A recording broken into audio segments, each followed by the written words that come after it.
Hey everyone, welcome to Marvel Time, issue number 81. How's it going over there? Good. It's time for a relaunch. New number one. Right, or get some legacy numbering going, or just something. Maybe can we do like a Marvel Time number 82 dot whatever story arc we're gonna have going next week? Can I ask you a non-Marvel question? Real quick. What was that? Can I ask you a non-Marvel question real quick? Yeah, please do. Because I'm in here in Anaheim. ESPN's here. Who are you rooting for in the Super Bowl? LA or Cincinnati? Well, I'm a huge Bengals fan, so I'll be rooting for the Bengals. So I have a question. Like maybe I need the Mac is .0 issue or whatever. But how do you become a Bengals fan?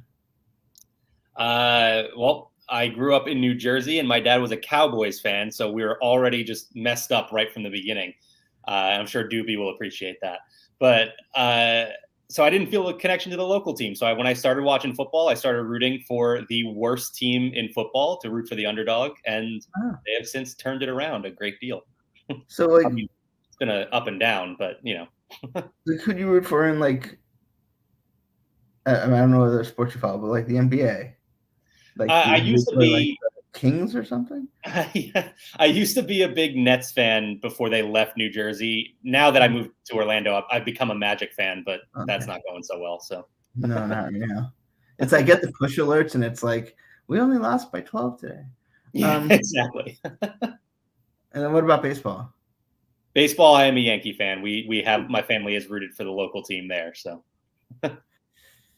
okay, so you got one evil empire out of. Yeah, exactly. Yep. Right, well, I guess back to comics. All right, let's dive in here. So we are going to start off with the Secret X-Men. Secret X-Men #1. This was interesting. This was a lot of fun, more so than I expected. What did you think? Yeah, fun's the right word. I mean, it's border on just like silly. Yeah. It could have been called like the West Coast X-Men. Like it's definitely got like a West Coast Avengers vibe. Yeah. And I guess I didn't know. So I mean, part of it's my own fault, like just on the branding. Is like when I hear secret in Marvel, it's always like super serious because it's like secret invasion, secret wars, secret, secret. What was it called? Secret warriors. There were the Secret Avengers for a while too. Right. Yeah. So it's like I think, and then this is just like, I mean, like playing the Shi'ar for pure comedy. Yeah. Like I don't know. I didn't know what I was getting into, which is part of my problem. And just like X-Men's been so heavy lately that like it's like, where did this come from? But yeah, and I think that's what I liked about it. I think that worked in its favor for me, that I was expecting, what we've talked about with X books lately is that they're super complicated and they're heavy, not easy light reads or anything like that. And we get this new team of characters that I'm not all that familiar with. Obviously, there's Banshee and I know Sunspot and Cannonball, some characters like that. But there were some other characters like Marrow and Boom Boom that I don't know all that much about. And then we're throwing in the Shi'ar, which always complicates things. And here we got this funny, lighthearted book that was a very easy and fun read. So I enjoyed this more than I expected to. I will say, these characters, it's a lot of younger characters, and so their speech patterns are kind of annoying to read. There's a lot of like, and that sort of thing. So it bothered me a little bit there, but I was able to move past that and just enjoy this ridiculous fun issue. Yeah, it's because all teenagers talk like right. Well, and they also end this issue playing around with the concept of this secret X-Men and who it's a secret from. And so I'm really interested to see where that's going to go. And is there a future for this? I'm really curious to see how, they continue this story. So looking forward to Secret X-Men #2 for sure. Let's jump from X-Men to Spider-Man. We have the Amazing Spider-Man number 88 dot beyond, or dot B-E-Y, whatever you want to call it. Beyonce. Yeah, dot Beyonce. I liked this issue. It was I totally get why it's here, but it's weird whenever you open a Spider-Man issue and there's no Spider-Man. It's focused completely on Hornet / Prowler, whatever you want to call him now. But I liked it. I definitely like the story. I like everything they're doing with Beyond and this shady corporation and where they're going with it. So I enjoyed this issue. What do you think? I enjoyed the issue, but I'm getting frustrated with these Beyond issues because some of them seem. They did this with, I forget what it was. Some other, some recent thing where there was like the main title and then the other title where it's like you would see the friends of Spider-Man, right? Like it's Spider Island, I think comes to mind. But I'm getting, it's like some of them just seem important and some seem frivolous. This one seems like it's a lot of setup for something that I'm not quite sure where it's going, and I just want to see more Red Goblin or Goblin Queen, and you're like, okay, can we just get I just kind of want to get through it to get to what I really want. And the Prowl, I don't know, it just kind of felt like a little too easy. Like, okay, Beyond's bad, they bought they bought the family farm essentially, and now they're gonna take over. It's just like, I don't know, it's just sort of the evil corporation. It's one thing for it to be an evil corporation, but that sort of trope is a bit overplayed. Yeah, that's fair. And especially, the Beyond story has been drawn out for quite a while now in this story arc with Spider-Man. But that being said, I like how real this was. It's all about this corporate takeover. And even before that, what Hobie wanted to do with his company. And, those sort of things you don't think about with these big superhero fights is those you have damage control to fix all the broken buildings and whatnot, the infrastructure. But what about the people that are left behind? And so like they look into solving that issue. And I like that they pay attention to details like that most people would completely overlook. So I like the premise and the layout for this. And I kind of hope that they are treating this as a backdoor pilot comic, right? Yeah. To lead to a Hornet series here. Because I want to see more of this. I would like to see where this goes. And it'd be interesting to see, if they move on from Beyond, where they would go with this character and these other characters that they've thrown into this as well. If this was like the old days, I feel like this would have been an annual where it's like, the separate story, kind of off the radar, longer. It felt a little crammed. There's sort of there were 3 issues in here and they made it into one. And so, but yeah, it totally felt like a backdoor pilot. Yeah, so we'll see if anything comes out of that. But our next issue, we're going to jump back into the X universe here and surprise me a little bit because this is going to be my pick of the week. It's mine too. All right, so there we go. I'm really loving this Moira stuff. Yeah. She keeps losing arms, but she's like the Star Wars hero. But right. No, you get the sense that there's real tension. It's like a thriller.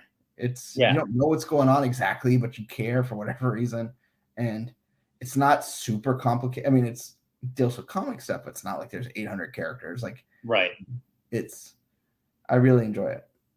Yeah, if I'm being honest, I'm not sure I completely understand what has happened with Moira's past. There's a lot going on there, but I'm fully on board for the ride that we are on right now with what's going on in her life and the hunt that's been going on. Well, I guess we can talk about it because this is the second issue now that she's been hunted by Mystique, which actually is carrying over from Inferno as well. But so this is a really, really interesting 10 Deaths of Wolverine. Again, kind of weird, although we are getting more of Wolverine in this one than we did from the first issue. Also, I didn't realize until reading this that I need a Jaws comic. That has to be a real thing because we got a lot of that in a couple pages here. there's also, you mentioned this being a thriller. There's this incredible sequence of maybe 3 or 4 pages in a motel that I think, I wish, cause I do the panel pick series. I wish I could pick that as my panel pick for the week, but it spans like 15 different panels, so it's too hard to pick just one. But it was so good. Like one of the best sequences in comics that we've read in quite a while. So I really, really liked this issue, and definitely interested to see where it's going, because Moira has suddenly become an awesome character, and I like that. So on from 10 Deaths of Wolverine, one of the kind of crossover, events happening right now, into another one, Devil's Reign #4. I've been loving this series this whole time, and this issue was no different for me. What do you think? No, I really liked it, and it what I like about this one is I feel like this event's nicely paced. Mm-hmm. Some of the events we've read, they start off strong and they end up sort of petering out, or they end up slow, and then everything he needs in the last issue. Right. I feel like there's enough in each issue that you feel like you're getting somewhere, and it's just the Kingpin in this issue. It's really gets. He's vacillated in terms of what he wants to be throughout, like any comic character. But, you find it's sort of, you get the escalation, and it's all mental. Like there's not, there's not bunches of superheroes suddenly, taking the streets. It's like, it's all in sort of the emotion of it all. And I really enjoyed it. Yeah, I totally agree. There's no big fight sequence in this issue, and yet everything feels so tense. There's a lot with Daredevil going on in the very beginning. But first of all, it's weird to start a comic with 2 weeks later, kind of just banking on people recalling from the last issue. But there's a lot of Daredevil stuff in the beginning that's very, just character focus. It's focused on him and a little bit on Foggy. But once you get into like page 5 or 6, things just get very tense for every character involved. And yeah, there's no big fight sequence. There's a little bit of action here and there, but nothing too big. So I did really enjoy the way that this is very psychological. It's like a psychological political drama, but yet there's also the threat of a giant superhero battle at any moment. So I really have been enjoying this one. Also, I like that we learned that if you are ever getting attacked by drones, you just put a Wi-Fi patch on your chest and you're safe, according to Rhino. So, yeah, there's some interesting stuff happening with a lot of characters in this, and I'm definitely looking forward to. We only have 2 more issues of the main run, but I'm sure plenty of tie-ins as well still. So, and our final issue we're going to talk about is Avengers #53. This I enjoyed this issue, but it is very weird, and I think coming off of grounded comics like the 3 previous ones we just talked about, this is very out there. I do like the 2 sort of new villains that they're dealing with, the Doom above all, and this kid Thanos. They're very enjoyable characters, but there's a lot of weird stuff happening right now. Yeah, but I thought it was well scripted. It's a little sort of darker than I really want my Avengers to be in like the main title. It's just kind of gruesome, but I thought it was excellently scripted. So, and the art was pretty strong too. So yeah, it might not be my cup of tea, but it is definitely a well written comic, and so I gotta give credit for that. Oh yeah, I totally agree. It is like I said, these characters are fascinating that we're dealing with here. We get the Red Panther, by the way, which is really awesome introduction. And then I'm not super fond of what's going on with the Deathlocks and the importance that's being put on them across multiple Avengers books. But I do like that there's that common thread going through these stories. So definitely interested to see how this all comes together, because this Avengers Forever crossover event thing, it's definitely a big story arc going through Marvel right now. So I'm interested to see what happens there. But yeah, solid week of comics. I really liked at least 3 of these. And I mean, all of them. There was not really anyone that I truly didn't like. So strong week of comics for sure. We did actually get some Marvel content on Disney Plus to talk about this week, and that is Assembled, the Making of Hawkeye. So this was delayed. I don't even know how many times at this point, but we finally got it, and we're going to get Eternals next week too. But what did you think about this latest Assembled? I gotta tell you, it's kind of made me sad, because we waited for it, and then this is like we have no, like, in terms of, I mean, we have comics every week, and that's great, but the MCU stuff, like, we still don't have anything till the end of March now, and like, I mean, I talked about this on the Investor Day, I mean, the earnings recap. Like, I feel like Marvel needs like a sort of a Investor Day again, where it's like, okay, here's what we got planned, here's the roadmap. We understand COVID kind of threw a wrench and everything, but like, here's what you have to look forward to. Because I just feel like there's all these threads now, and it's just getting a little out of control. Like, I'm not sure I know if Hawkeye is a one and done thing, or if there's going to be a Hawkeye season 2. And Hawkeye had that such kind of weird open-ended ending. But I do like seeing how the sausage is made. It is once again a little depressing, just because they keep talking about how COVID impacted everything they did. Yeah. And understandably, but I think this one was probably either there was a lot of drama, so we didn't get to hear it, or there was no drama, so they had nothing to like kind of get excited about. But I think they talk about creating the musical, which we already kind of heard about. We heard a lot of stuff we mentioned here already. So it missed that sort of, oh wow, like What If, I think, was one of the best, because like there was a lot of like discussion and creative process on it. And this one I kind of felt like we kind of knew. I mean, maybe because it was so long gestating, but we kind of knew a lot of the reasoning behind things already. Yeah, I totally agree, and I think they like to spend time, talking about the different characters that are introduced in the series and give them a little bit of time to shed light on how their whole thought process behind them came to be. So there's a lot of characters for them to talk about here. My problem with this one was they spent a lot of time throughout the entire Assembled that just almost treated the opening as like a Marvel Legends, like catching you up on everything that Clint Barton has done in the MCU, and we didn't need that. We're watching this because we watch Hawkeye. We know where we're at with this character right now. So there was a lot of that kind of ate up time, and kind of, I felt like they kind of rushed through a lot of different topics. I don't think. Well, I mean, I'll just say the big wow moment we could have gotten from this is them talking about Kingpin and what this means for the Daredevil characters and the other Netflix shows, and how that they could possibly be integrated into the MCU. They spent 4 minutes talking about the bringing in Vincent D'Onofrio. That was it. I felt like there could have been a lot more conversation about that. And not only that, but this is an hour long, and it was 55 minutes in that they talk about Vincent D'Onofrio. So, it felt like the elephant in the room the whole time I was watching it. It was just like, come on, get to this. Give me this big, exciting moment.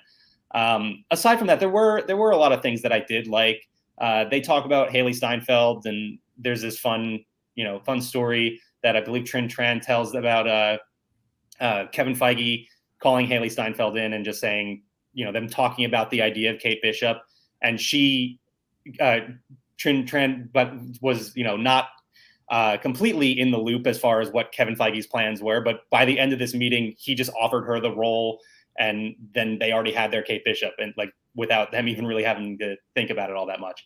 So stuff like that was cool. I think the rehearsals for the musical was cool to see. Like you mentioned, we had heard a lot of the stories and things around it before, but you don't really think about all of the work that goes into creating such a small and kind of silly part of the show. So that was cool to see. I thought it was interesting too that Heidi Moneymaker gets a lot of time in this. The famous Black Widow stunt woman who was left out of the Black Widow assembled. So I thought that was really interesting here. It almost felt like a whoopsie. Yeah. Yeah, they're like, oh, yeah, maybe we should have included her in that one. We'll get her in the next one. It's all right. She has her own 30 for 30, but we couldn't include her in. Well, and that was what was even weirder about it was that 30 for 30 came out like shortly before that assembled for Black Widow. So everything about that was strange, but it was nice to see her. She's now a stunt coordinator, not just a stunt performer. So really cool to see her, putting some of the stunts together. And then, just not enough Lucky the Pizza Dog. I think you would agree with me on that. We got like 2 minutes on Jolt, the dog that plays Lucky, and I want more footage of Jolt and Haley Steinfeld interacting behind the scenes. But it is still fun. It's worth watching. Like Benji said, it is a little bit depressing, watching something like this and not having any Marvel content for another month, which is crazy to say. Like, it's a month and a half that we have to wait, and we're like, I want it now. I want more Marvel stuff. But we are so used to having something at all times at this point. It's kind of funny because it's like, because I'm not a Bengals fan, because I'm like the rest of America. Like, I'm looking for a Super Bowl just because like maybe we'll get a trailer for something, and I'm just like excited for something. Yeah, well, I will say I was hoping we were going to get dates for things like She-Hulk and Ms. Marvel today. Instead, we got Obi-Wan, which is exciting too. But wanted some Marvel news on that front, but which implies too. So to me, that means that it's not going to be until June that we'll have anything after Moon Knight, right?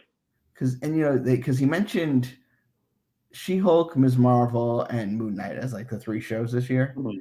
So I'm guessing March, maybe June, and then I would think probably even July if you got Obi-Wan starting May 25th. I don't think unless it's like 4 episodes, but I would expect that to take you pretty much into July. Just funny how Ms. Marvel, I mean, I don't know what's going on with that show, but they did mention today that like, some productions have had, sort of production problems. Mm-hmm. For not necessarily doesn't mean bad, just means, like someone could have gotten sick or right.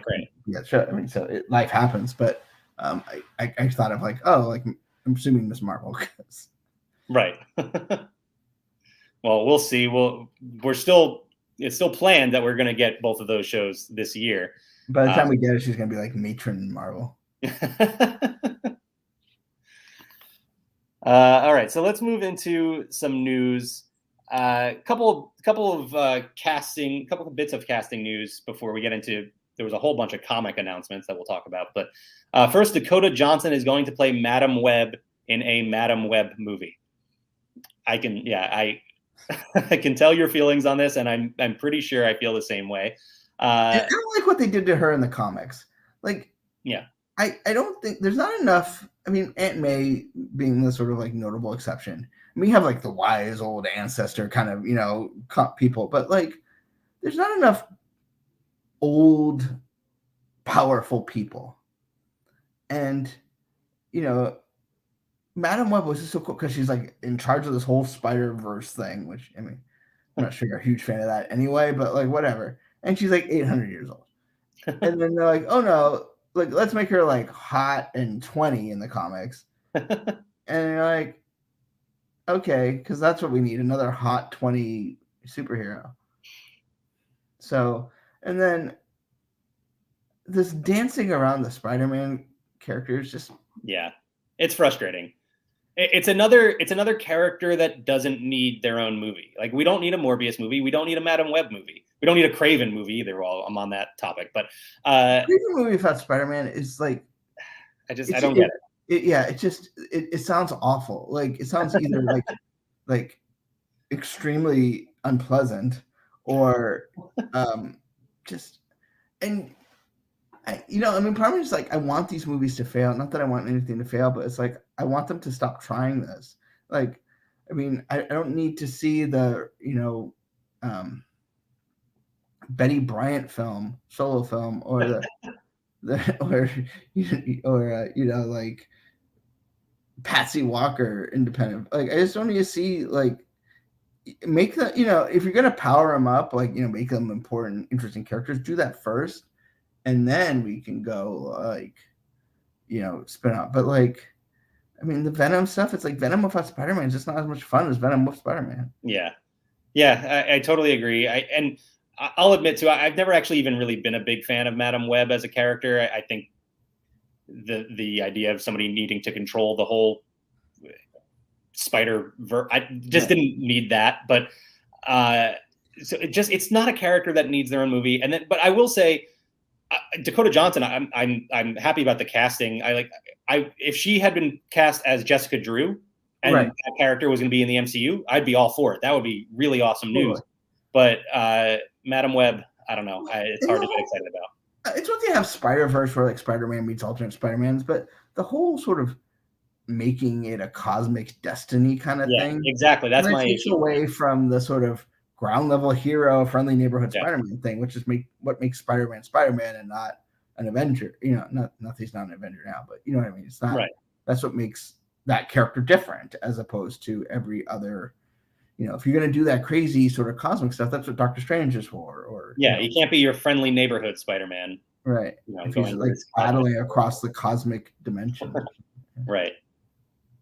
The other piece of casting news we got, Anthony Ramos has been cast in Ironheart in a unknown role as of yet, although it has been said that his role will be recurring throughout the MCU and has been likened to Jonathan Majors as Kang, or He Who Remains, or whatever you want to call him in Loki. So I'm curious, do you think we maybe have our Iron Lad here? Oh, I'm not super familiar with this actor. He seems younger. I'm not sure how young they would want to go with Iron Lad. It's he's going to be. He was in The Heights. He was the Lin-Manuel character from In the Heights. Yeah, so I'm curious to know what they would end up doing with. Seems maybe not. Seems maybe a little too old for Iron Lad. I always envision Iron Lad as being sort of like 14, 15 count. Sure. But that also doesn't. Bucky was also not 5 in the MCU. Like it's interesting though. I don't know. I have no idea who he could be, but yeah, it's for the Ironheart series. So this is, that's sort of just where my mind went with the way that they described this role. Although, of course, this is still, it's just being reported that way. We don't know any specific details about the role officially from Marvel. So we'll have to wait and see. But I'm definitely interested. This is another one of those where, again, I'm not super familiar with his work, but I like that the cast is being built for this upcoming series. I think that this is going to be one that kind of slips under the radar, and I think Ironheart is going to, it's going to, well, not introduce, because we're going to meet Riri Williams in Wakanda Forever first, but we'll really open it up a new audience to this fun character. So I'm looking forward to that one. And then last piece of news before we get into some comic stuff, we got some artwork for Moon Girl and Devil Dinosaur, the animated series. And you can check out the rest of this. There's several other characters on laughingplace.com right now. Not a whole lot new to talk about for this series, but I'm definitely looking forward to it. It looks like it's going to be a lot of fun. These are awesome characters, so there's no way it's not going to be at least good for a few laughs. Yeah, Alex got a sneak peek through the TCA. Said it was a lot of fun. So okay. Yeah, I'm definitely. Speaking TCA, so I guess I forget what show he's on, but he was promoting. But Samuel L. Jackson was like, "I'm in London filming Nick Fury," which I presume is Secret Invasion, but Nick Fury.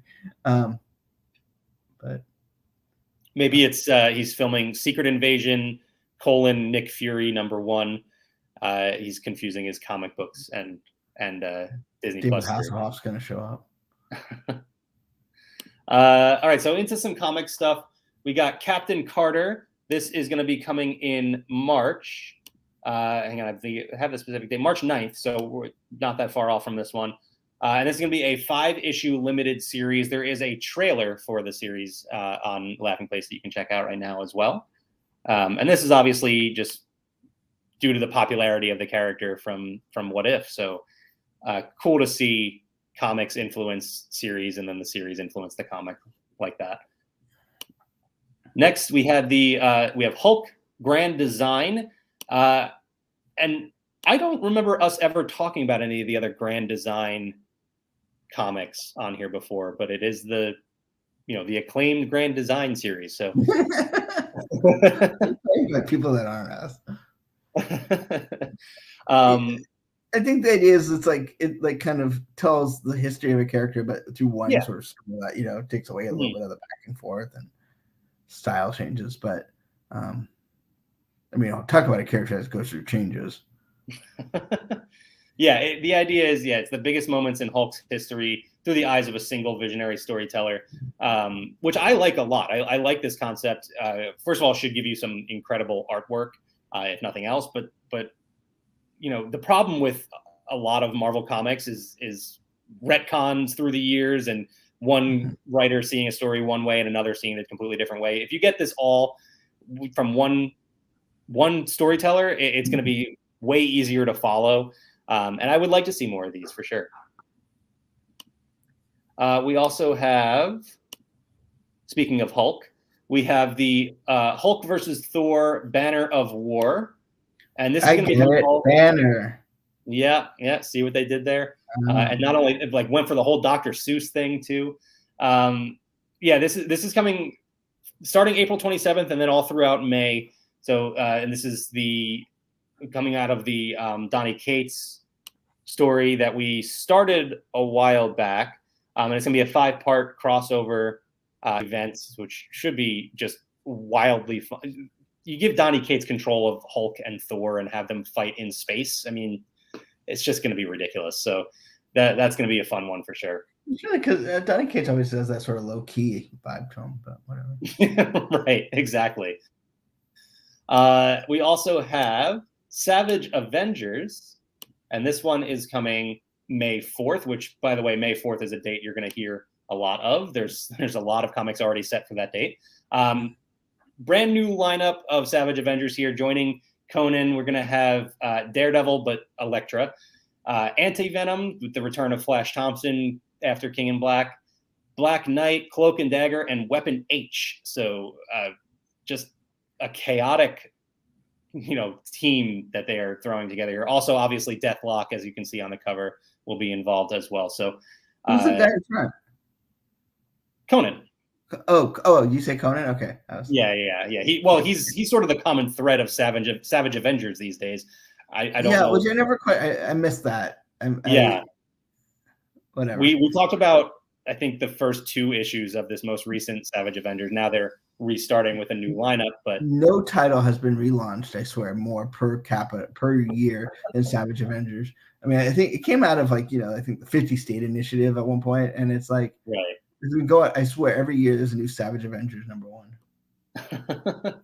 Yeah, so we'll see how that series goes. I do like this lineup of characters. Flash Thompson and Elektra and Black Knight, Cloak and Dagger are always fun too. So should be an interesting series. Speaking of, we have SpiderMan 2099 Exodus, and this is also coming May 4th. Well, actually, just May is all we have right now, but we'll see how that goes. But going to be carrying on throughout May. In a pretty crazy, I guess you could say, crossover event happening here. So I'll just read the synopsis real quick. A celestial falls to Earth, bringing a glimmer of hope to this broken world. Sensing a chance for real change, fan favorite hero Spider-Man 2099 will undertake a journey that will bring him into contact with all corners of the Marvel Universe, from Asgard to mutant kind. So we're going to see 2099 Winter Soldier, a new 2099 Loki, some new 2099 X-Men. It's going to be just absolutely wild. Obviously, you can see Ghost Rider is going to be involved. You can see him on the cover there too. So this is going to be just crazy. This is a character that I think I want to read more of, and I think a lot of fans are going to feel the same way with the involvement in Across the Spider-Verse coming up. So this should be very interesting. I mean, you can feel like the '90s oozing out of it. Yeah, it does feel very '90s, at least from the covers of it. So we'll see how that goes, whether that's a good thing or a bad thing. But I'm definitely looking forward to it. With Free Comic Book Day also coming up in May, we are going to get Spidey and His Amazing Friends free comic. That is the title of this issue, is Spidey and His Amazing Friends free comic. This is coming out May 4th, but Free Comic Day is May 7th. I guess just getting it out there sooner. And this is, nothing too complicated here. It's just a way for young fans to get introduced to comics, which is a really cool idea. I hope they do more of this in the future. We've seen, we had that Thor and Loki Double Trouble series we talked about a while back. But to throw something out there for Free Comic Day, I think is really cool. Then also in May, we have ShangChi number 12. This is going to start a new story arc for that ShangChi series that we've talked about quite a bit on here. And again, I'll read you the synopsis. Earth is under attack from Shang-Chi's grandfather and the forces of Ta Lo. To save his world, Shang-Chi must succumb to his late father's wishes and inherit the deadly 10 rings. I really like that concept a lot. I feel so. The 10 rings was always more of like an Iron Man thing, right? And then MCU was like, okay, we'll move it to Shang-Chi, and then now this is like, oh no, you like that version? Okay, we'll just make we'll bring it over here. That works. Yeah, it does seem very much like they are just using the MCU version of the 10 rings too. Like you can see they are not rings like the Mandarin has had in the comics. So we'll see. It looks like I'm sure they'll give us some the sort of 10 bracelets doesn't ring quite the same as exactly. Yeah. I'm sure they'll give us some sort of explanation, but we'll have to wait and see. That'll be coming in May. And then finally we have, which we just learned today, Captain Marvel number 38. This is going to be coming May 4th. And this is going to be following this mysterious binary. Carol Danvers is missing. It's not Carol Danvers as binary like we've seen before. This is a mysterious new cosmic entity known as binary. So Carol is gone, and with that, binary has to step up as a big hero in this new world that she's not familiar with. So it should be really interesting. And also there's this mystery of what has happened to Carol Danvers. So looking forward to checking that out. Again, May 4th, Captain Marvel number 38. Kelly Thompson's run on Captain Marvel, and actually just Kelly Thompson's work in general is fantastic. So looking forward to some more of that. And yeah, that is everything. Lots of comic news, like I said. But aside from that, not a whole lot happening in the world of Marvel right now. Obviously we talked about Assembled, the Making of Hawkeye today. We will be talking about the Making of Eternals next week, as that hits Disney Plus as well. So that should be interesting. Yeah, that one I'm definitely excited to watch. Very different kind of Marvel movie, so should be interesting. What do you got? Anything else before we wrap things up? No, I just want to say, I don't know, Stephen Wacker, who has been with Marvel for a while, is moving on to a new venture. I remember when he was like the SpiderMan editor, then he kind of went into new media. He's all over Disney Plus, and so want to wish him the best. He's a fun Twitter follower. He's I think has a kind of a comedy background, so all sorts of silliness coming out of that. So yeah, you mentioned that. I don't know why. I don't think I do follow Stephen Wacker on Twitter. I should go do that right now, actually. And then just so people know what's going on. So tomorrow at 4:00 we'll have coverage of the finale of the Book of Boba Fett, which I haven't seen yet, so be careful. At 4:00 with Who's the Boss Live. And then at 6:00 we got the LP Movie Club with the Tuck World, kind of getting ready for the big game, as people who don't have the rights to say Super Bowl say. Yeah, I'm excited to talk about Tuck Rule. That was a fantastic. I wasn't even part of a 30 for 30 or E60 or anything. It's just like it's its own thing, I think. But really enjoyed it. Also really interested in seeing. I like to point out when Tom Brady said it was a fumble. that just made the movie. And he's like, no, I mean, and you're like, yeah, no, I know. Yeah, he accidentally says. Yeah, it was fantastic. I highly recommend checking it out. Also, highly recommend checking out the finale of Book of Boba Fett. And can't wait to see Mike and Kyle, I believe, is on with him tomorrow talking about that. So that's going to be a lot of fun. And then never invited. Well, we'll have you on Zacks of Life again. How about that? Zacks of Life is going to be coming back pretty soon for a sort of bridge episode in between everything. So we'll talk about that after. We also have Drafting Place on Friday, which I'm very much looking forward to as we simultaneously get ready for the big game, as you mentioned, and Valentine's Day, which is right around the corner. So keep an eye out for that. Also, by the way, you are in Anaheim right now. Are you going to Avengers Campus? Have you gone to Avengers Campus already? I'm not yet. I'm going to. I went to Disneyland yesterday. Today I worked all day, so I'm in Anaheim, and I have not left this hotel room, and somehow still didn't get a chance to see Book of Boba Fett. And then, but I'm gonna go to California Adventure tomorrow. Hopefully, gonna see all the NFL Live people up at DCA, I guess. And then I'm curious to see. I'm hearing reports. You were just there. That there might not be as many characters as there used to be. Maybe due to head count issues. So I'm looking forward to seeing. I have not been to Avengers Campus in quite some time. So I haven't. Obviously the holiday. What are they doing for Avengers Assemble now? Is it back to Black Widow or what is it? Oh, so that was interesting actually. The convention. Jess and I were just there this past weekend.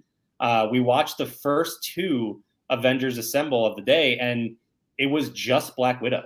There was no other character showing up.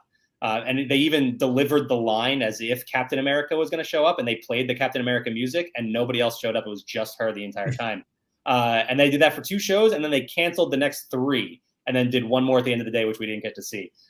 So, yeah, it definitely did feel like it was a little bit light on the characters. But that being said, we still had some really great character interactions, especially later in the day. With Loki and Thor, and we had met Doctor Strange and Black Widow and Captain America. So it's funny to say I just listed all those characters, and it's funny to say that they were still short on characters. That's how many there are, constantly going around. So I'm interested to see what it's like there for you tomorrow, though. See if that's still the case, or if that was just a one, kind of freak day that I had. Do you think if Mike goes to Disneyland on March 30th, he'll see a new character? I hope so. I am really interested to see Moon Knight in the parks. I think that would be, I mean, first of all, just the idea, having read a bunch of Moon Knight comics, the idea of that character being in Disneyland is bizarre. But also the costume looks so cool, and they do such an amazing job with the costumes in Avengers Campus. I can't wait to see it. But yeah, that's going to do it for us, I think, unless you had anything else. I was going to say, on Marvel Unlimited, I am still trying to catch up on High Republic because I've been reading the book. So cool. Okay. That's what I've been reading there. Gotcha. And I want to finish Jeff the Land Shark just because. Yeah, that's what I was going to say. Actually, I hadn't been reading a lot of comics this past weekend. We were traveling. I was in Disneyland, as I said. But okay. A lot of people have. But I have been checking out some of the Infinity comics, and they are a lot of fun. And it's easily one of those things that you can kind of just brush aside. But a lot of them are definitely worth checking out, especially Jeff the Land Shark for sure. So recommend checking those out on Marvel Unlimited. Excuse me. I think it's time for me to leave this hotel room. Yeah. All right. Time for us to wrap things up. You heard everything we have coming up the next couple of days on here. And we'll be back next week. So we'll see y'all real soon. Bye.